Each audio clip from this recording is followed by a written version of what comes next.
Gear Patrol calls their new dive watch the best sub-$500 dive watch. Full stop. Men's Health rated them as the most stylish solar watch in the game. Who are we talking about? It's Movement. They're leveling up your gift giving with the sleekest watches you can buy and the biggest deals of the season. From their innovative ceramic materials to sexy automatic divers, from ultra-thin dress watches to solar-powered statement pieces, and everything in between, Movement is making sure you're the good gifter this year, for your family, your friends, or for yourself.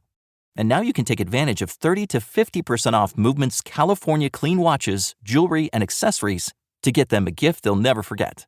With fast, free shipping and returns and amazing bang for your buck, Movement makes for a relaxed shopping experience. And with one-size-fits-all watches, it's an easy, elegant gifting experience too. Shop 30 to 50% off now at mvmt.com. That's mvmt.com.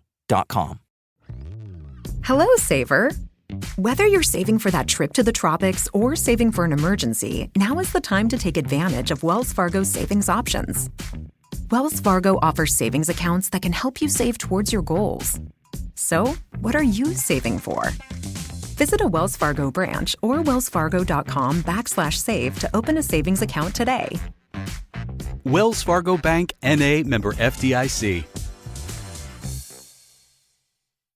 This is SpaceTime, Series 26, Episode 17, for broadcast on the 8th of February 2023. Coming up on SpaceTime, discovery of 2 nearby exoplanets that might be habitable. It's all systems go for our first mission to an iron asteroid. And more flights for NASA's Mars Ingenuity helicopter. All that and more coming up on SpaceTime. Welcome to SpaceTime with Stuart Gary.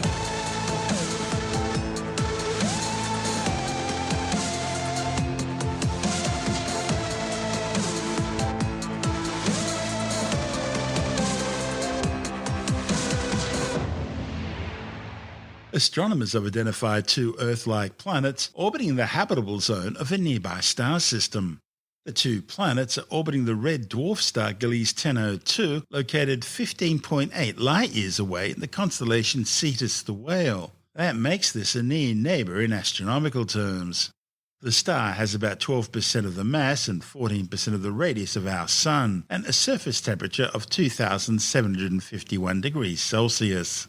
The planets Gliese 1002b and c are both orbiting in the star's Goldilocks zone. That's the region around the star where it's not too hot and not too cold, but just right for liquid water, essential for life as we know it, to exist on the planet's surface. That's if the planet has the right kind of atmosphere. The problem is there's been a lot of debate in recent years as to whether red dwarf stars are likely to host habitable worlds. See, it's not just that these stars are smaller and cooler than the Sun, they have a different internal structure. On the other hand, they also live an awful lot longer than stars like our Sun. In fact, we know of no red dwarf star yet that has ever died. And because red dwarf stars live for such an awfully long period of time, there's plenty of time for life to evolve. But they tend to give off powerful stellar flares fairly frequently, especially in their youth. And these flares could potentially strip off the atmospheres of any close-orbiting planets and irradiate the planet's surface. And both these 2 newly discovered exoplanets are orbiting their host star extremely closely. Planet B, with a mass slightly higher than that of the Earth, is the nearer of the pair, taking just 10 Earth days to complete each orbit. Planet C is about a third more massive than the Earth, and it takes about 20 Earth days to complete one orbit around the host star. On the plus side, however, Gliese 1002 appears to be a fairly mature star and may have gotten over its youthful stellar tantrums. In fact, it's even possible that the early flaring of the star helped build up a variety of molecules on the planet's surface, which could later be used during the star's quiet period by any developing life forms that might be present. A report in the journal Astronomy and Astrophysics says the planets were discovered using the radial velocity method, that is, detecting slight wobbles in a host star caused by the gravitational pull of the orbiting planets. As the planet moves from one side of the star to the other, it tends to ever so slightly pull the star away from centre. And so from our point of view here on Earth, looking at the star through a spectrum, the star appears to develop a slight redshift. as light waves coming from the star are slightly expanded. And as the planet moves towards the near side of the star, that is the side facing the Earth, the star also is pulled ever so slightly in our direction, causing the light waves to contract somewhat in what's referred to as a blue shift. Now, these planetary tugs on Gliese 1002 are tiny, just 1.3 meters per second. That's equivalent to moving at just under 5 kilometers per hour, about walking pace. The radial velocity method, which also reveals how massive planets are, has yielded more than 1,000 confirmed detections of exoplanets so far. But it's not the most successful method. That honour goes to the transit method, where scientists watch for tiny dips in starlight caused by a planet crossing or transiting in front of the star as seen from Earth. The transit methods yielded nearly 4,000 confirmed detections. And it's pretty well confirmed that most, if not all, the stars you see up in the night sky probably have planetary systems orbiting them. This is SpaceTime. Still to come, it's all systems go for our first mission to an iron asteroid, and more flights on the surface of Mars for the Ingenuity helicopter. All that and more still to come on SpaceTime.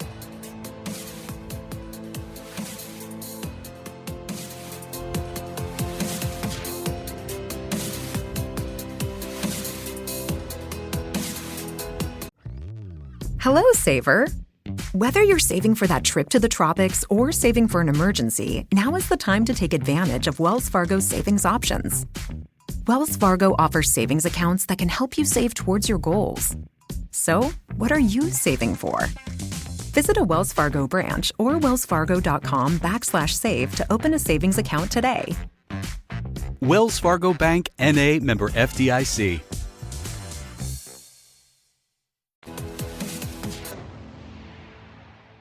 After a year-long delay, it now looks like all systems are go for the October launch of NASA's Psyche mission, the first to explore an iron asteroid. The Psyche spacecraft is now in the clean room at NASA's Astrotech Space Operations Facility near the Kennedy Space Center in Florida. The probe was powered on, connected to ground support equipment, thereby enabling engineers and technicians to prepare it for launch. Teams working at Astrotech, as well as NASA's Jet Propulsion Laboratory in Pasadena, California, are now communicating with the spacecraft and monitoring the health of its systems. Back in June 2022, at the height of the COVID pandemic, NASA found that the late delivery of testing equipment and flight software for the Psyche spacecraft wasn't giving them enough time to complete required testing. And so they decided to delay the launch, with further windows available in 2023 and 2024, resulting in a potential rendezvous with the asteroid Psyche in 2029 and 2030, respectively. But by last October, NASA announced that Psyche would be ready for launch during the first of those windows, which was opening on October the 10th, 2023. And that would correspond with an arrival at the asteroid Psyche in August 2029. The Psyche spacecraft will launch aboard a SpaceX Falcon Heavy rocket. Psyche's target is a unique metal-rich asteroid in the main asteroid belt between Mars and Jupiter. Scientists will study the asteroid Psyche using a suite of instruments aboard the Psyche spacecraft, including multispectral cameras, gamma-ray and neutron spectrometers, and magnetometers. As for their target, 16 Psyche is a large M-type metallic asteroid. It was discovered back on the 17th of March 1852 and was named after the goddess Psyche, one of the most celebrated characters in Greek mythology. She was known as the goddess of the soul. Her name, Psyche, means breath of life, and she was closely linked with the inner human world. Her beauty is said to have rivaled that of Aphrodite, the goddess of love. The prefix 16 simply indicates that it was the 16th minor planet in order of discovery. It's the largest and most massive of the M-type asteroids and one of the dozen most massive asteroids known. It has a diameter of around 220 kilometers and contains about 1% of the entire mass of the main asteroid belt. Historically, it was hypothesized that Psyche was actually an exposed metallic core, resulting from a collision that stripped away the crust and mantle of what was originally a much larger differentiated parent body that would have been around 500 kilometers in diameter.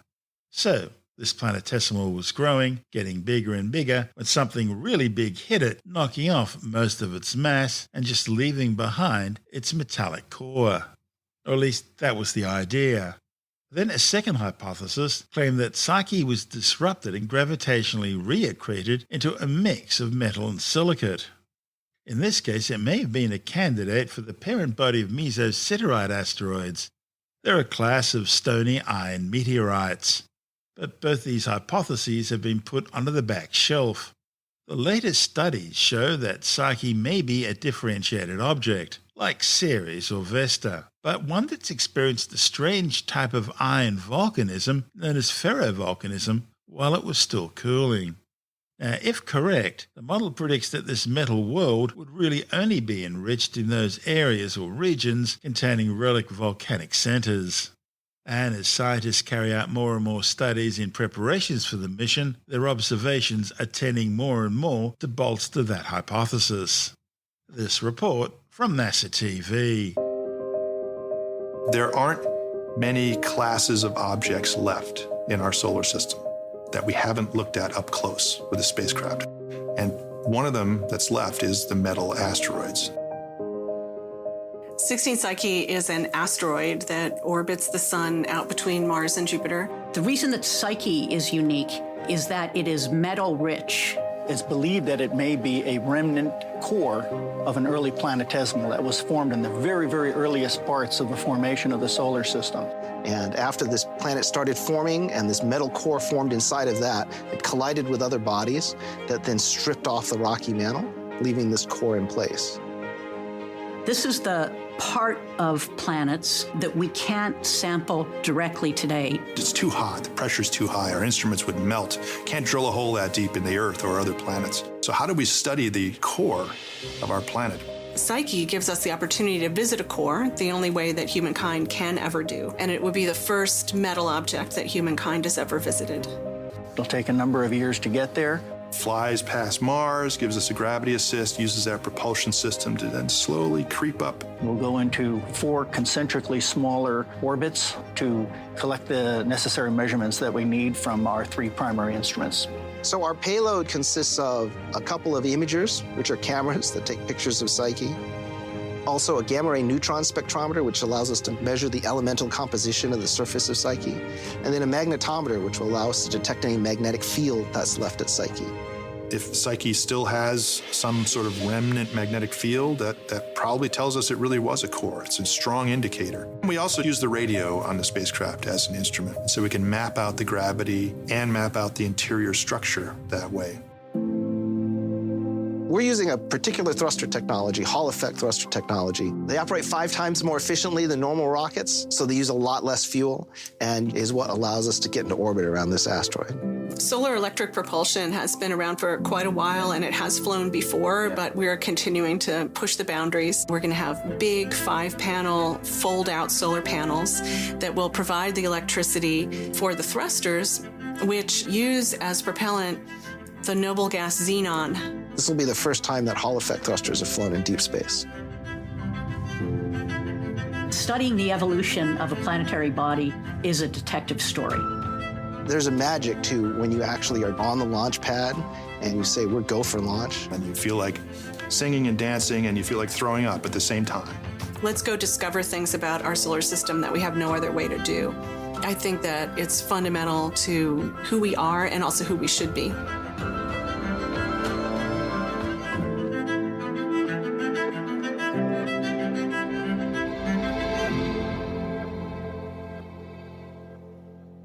And in that report from NASA TV, we heard from Psyche Project Manager Henry Stone from NASA's Jet Propulsion Laboratory, Psyche Project Systems Engineer David O, also from JPL, Psyche Gravity Science Investigator Maria Zuber from MIT, the Massachusetts Institute of Technology, Psyche Deputy Principal Investigator and Imager Instrument Lead Jim Bell from Arizona State University, and Psyche Principal Investigator Linda Elkins-Tanton from Arizona State University. This is SpaceTime. Still to come, NASA's Mars Ingenuity helicopter knocks up another 2 flights in the skies above the red planet. And later in the science report, researchers have developed a robot that can quite literally shift between solid and liquid states, just like the second Terminator. I'll be back. All that and more still to come on SpaceTime.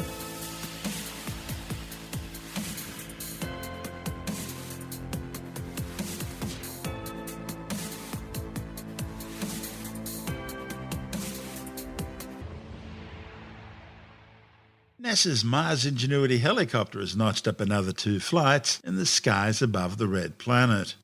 The latest flights, 40 and 41, far exceed the original 5 test flights Ingenuity was designed to undertake on Mars in order to test the ability of small unmanned aerial vehicles to fly on another planet. Ingenuity landed in Jezero Crater, attached to the underbelly of the car-sized 6-wheeled Perseverance rover, back on February the 18th, 2021. Undertaking its first test flight in the thin Martian atmosphere on April the 3rd. From the air, Ingenuity provides scientists with a better understanding of the terrain which the Perseverance rover is passing through, acting as a sort of scout and picking up details of the rocky landscape that simply aren't visible from space. The 45-kilometre wide Jezero Crater is the site of an ancient lake bed into which a river once flowed, leaving behind an extensive fan-shaped delta. Flight 40 helped reposition the helicopter for future scouting missions, searching out the way ahead for the Mars Perseverance rover. It lasted just over 85 seconds, travelling some 171 metres northwest at 3.2 metres per second and at an altitude of around 10 metres. A week later, Flight 41 saw the drone undertake a circuit loop, flying around for about 109 seconds, covering 183 metres. Imagery from the flight captured the helicopter's shadow dancing over the Martian sand dunes. These ongoing operations are designed to demonstrate the tissue box-sized experimental helicopter's capabilities on the Martian surface. This is SpaceTime.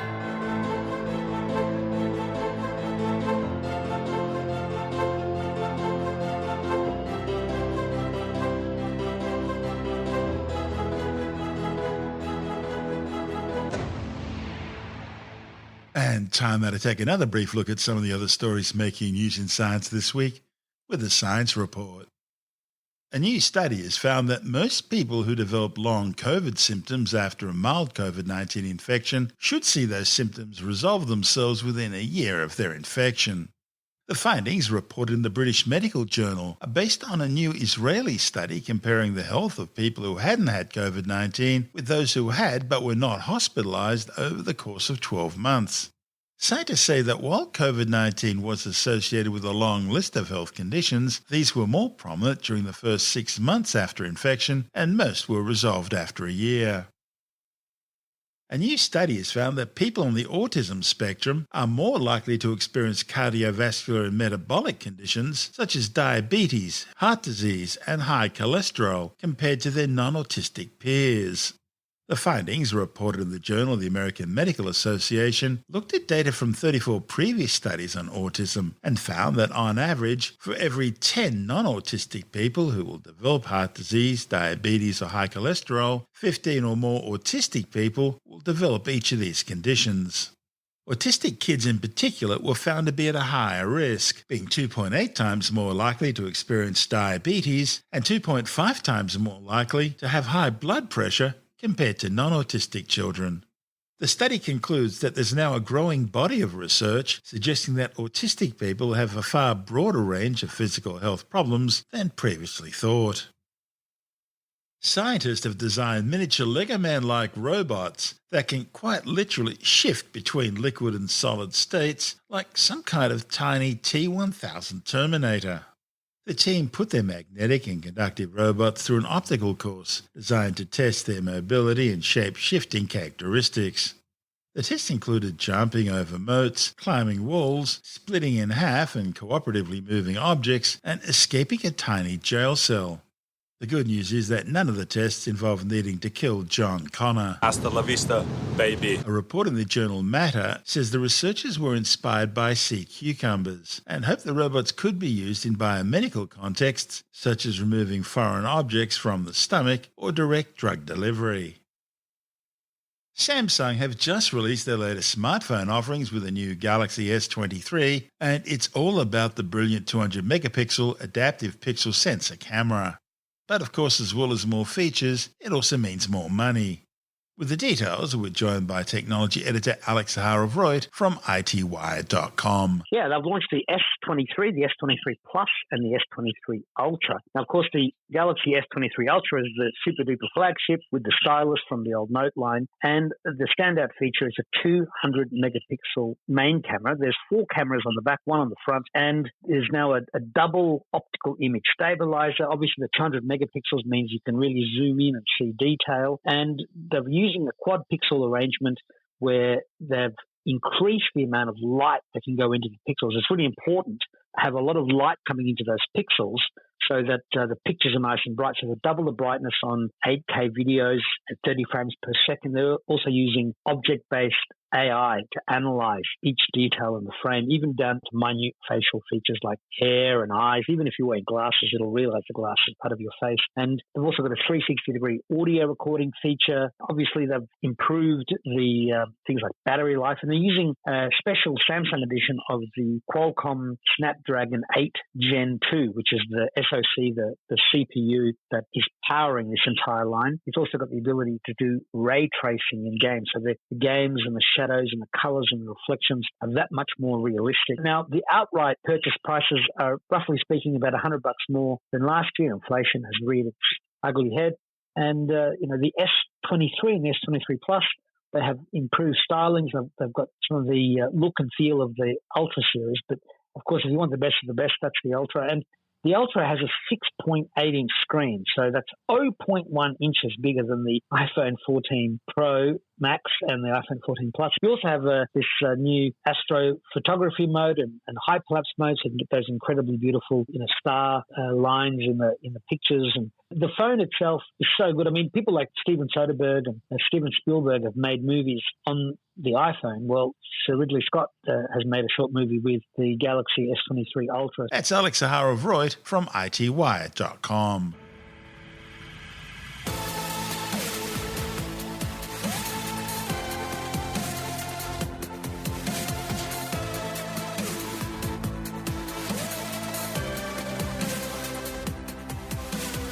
And that's the show for now.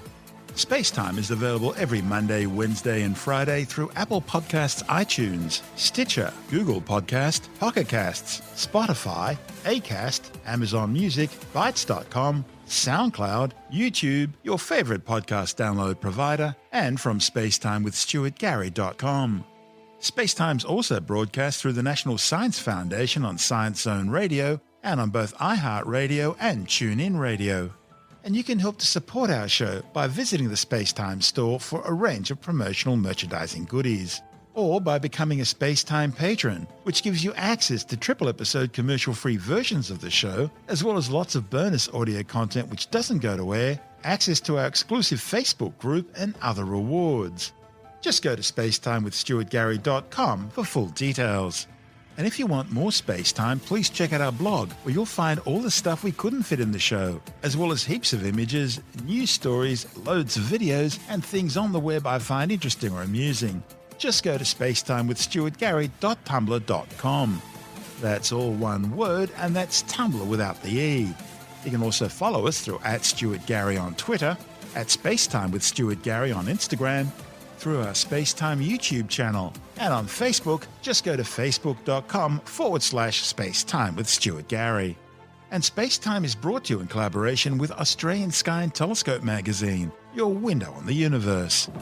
You've been listening to SpaceTime with Stuart Gary. This has been another quality podcast production from Bytes.com.